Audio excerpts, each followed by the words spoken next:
CELPIP writing is a tough module. In this video, we'll look at 10 must-dos and must-not-dos in the writing exam that will guarantee you a good score and make sure you don't fail in writing like a lot of people do.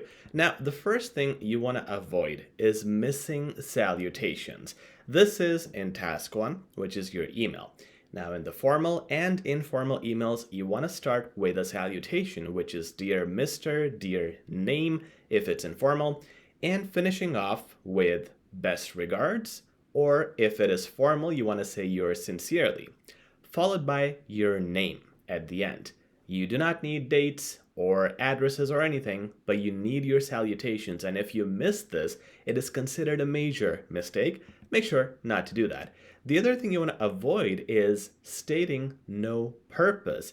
When you have the formal emails, when you're writing to your boss, someone in your office, your colleagues, etc., if it is formal, the first thing you want to start with is the purpose of my writing is. This is your first paragraph. This is your introduction paragraph. This is where you can also say the objective of my writing is and mention the whole purpose of your writing. Now, a lot of you like to give your names. My name is this. And if you're saying that, you're just wasting words. You have a word limit, you're wasting words, wasting time. It is not asked. So if it is not asked, it is assumed that the person knows you or your name at the end in the salutation will be good enough for this letter or email. However, only if, remember this, only if the question has asked you to introduce yourself or mention your name, then you may start with, my name is this, and the purpose of my writing is this. But still, your purpose would go in the first paragraph, which is super important for formal emails. Next thing is greeting. Now, if you are doing greeting at the start in the formal letters instead of the purpose, if you say, hey, I hope you're well, I hope you enjoyed the 4th of July, you will lose marks because, again, purpose is what you need in the formal emails, not the greeting at the start. And still things like, I hope you are well or anything, it's not appreciated. You will lose marks in CELPIP writing for formal emails. Also avoid saying, I'm looking forward to in the informal emails. I see a lot of students doing this. This is a mark that will be deducted for your tone. When you write to friends or family, that is informal. So do you ever talk to your friends and family and say, I'm looking forward to? You don't. And in the CELPIP writing in emails, if you do this, you are just faking it. It looks like you are being robotic. It looks like you don't know how to use the informal, friendly wording or tone, and you will lose marks by saying this very famous line, I'm looking forward to. If you want to use it in the formal emails, be my guest, but in the informal ones, you will lose marks by saying this. So do something basic, something like, I hope you take care of yourself and the kids and family, whatever. Stuff that you would say in real life. And again, this is for the last paragraph for the informal emails. The next thing you want to avoid is doing punctuations such as colon or inverted commas. When you do this, in CELPIP writing, you are not describing a theory, paragraph format, or the way they want it to be. Because when you put a colon, you make a list. A list is never needed. They want you to explain long, complex sentences and simple sentences in your own words without making a list. For example, if you're a doctor, you're writing to a friend and you're saying, hey, for your medication, you should take colon this, and you list a bunch of medications, you are just wasting time, and the examiners can see this as you avoiding writing real English and saving on grammar mistakes that you can be evaluated on. So colons are not appreciated. And inverted commas are not either, because when you do inverted commas, you can put a quote there, which is also wasting words. You're copy-pasting someone else's words, not showing your own English for evaluation. But what you want to do is these punctuations, so it says do this, and these 3 punctuations are the ones that are mostly ignored, but they will actually give you good marks. Semicolon, I made a whole lesson on this. You can type on our channel, HZad Education, semicolons. Now here, you use this when you are dividing a statement, a point, into 2 points. For example, it is really cold outside and windy. Semicolon, I don't think I can go out today. Now this has 2 clauses related to the same point, but you put a break in between by putting a semicolon. Then you have exclamation marks, which you will lose marks on in the formal emails, because in the formal emails, you're not supposed to be emotional or show feelings. but in the informal emails, you have to use exclamation marks because that's where you show excitement, anger, surprise, amazement when talking to friends or family. For example, I am so excited to be writing to you today. Exclamation mark. That shows your excitement, it shows feelings, and you will get marks by showing the examiner you know how to use this. Then you have commas, which are obvious, right? But a lot of you miss them.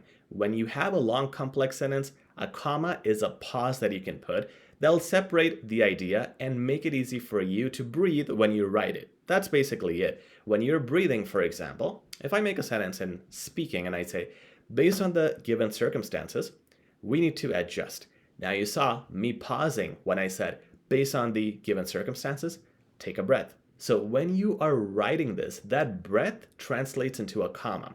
That's the general understanding that'll help you use it effectively, but there are at least 8 main rules of using commas, and then there are a lot more. So make sure you learn how to use commas correctly, but using commas, semicolons, and exclamation marks effectively shows not only the range of punctuations that you can use, showing you and giving you the marks of range of expressions, but also organize your thoughts nicely, which will also give you marks for coherence and show the examiner that you are a well-versed, effective English user. Now this one, complex sentences, we have a whole lesson on this.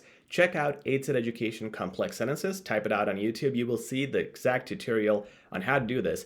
These are sentences that break down an idea into 2 parts. Again, something like, based on the given circumstances, clause 1, we cannot adjust anymore, clause number 2.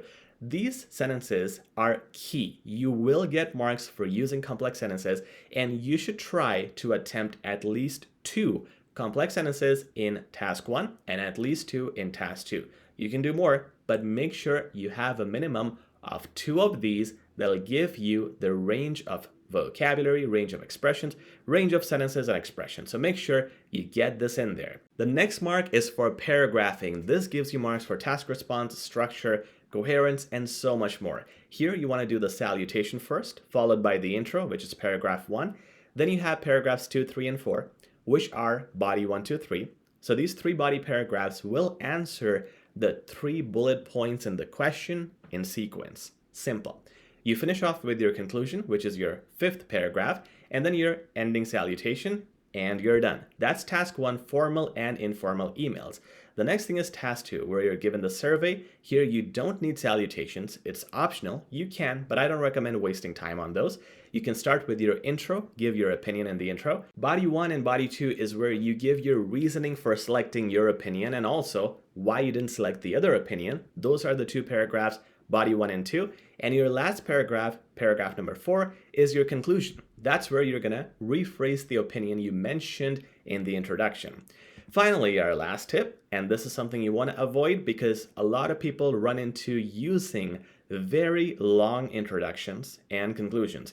These words are not important. Intro and conclusion are just to set up the structure and to give a flow. The real content where you can make long sentences, complex sentences, and have a lot of expressions are the body paragraphs. Never let your intro and conclusion be longer than the body paragraphs. If they are that long, you're doing something wrong and you will lose marks. So avoid this and be careful with all these 10 strategies. And if you want our most advanced templates, our updated course with mock tests, with writing samples, and with a complete guide on writing as well as all other modules, check out the link in the description, as well as the discounted coupon code that is available for the next little while. Check it out. We offer free feedback as well. Please like, share, and subscribe. We'll talk soon.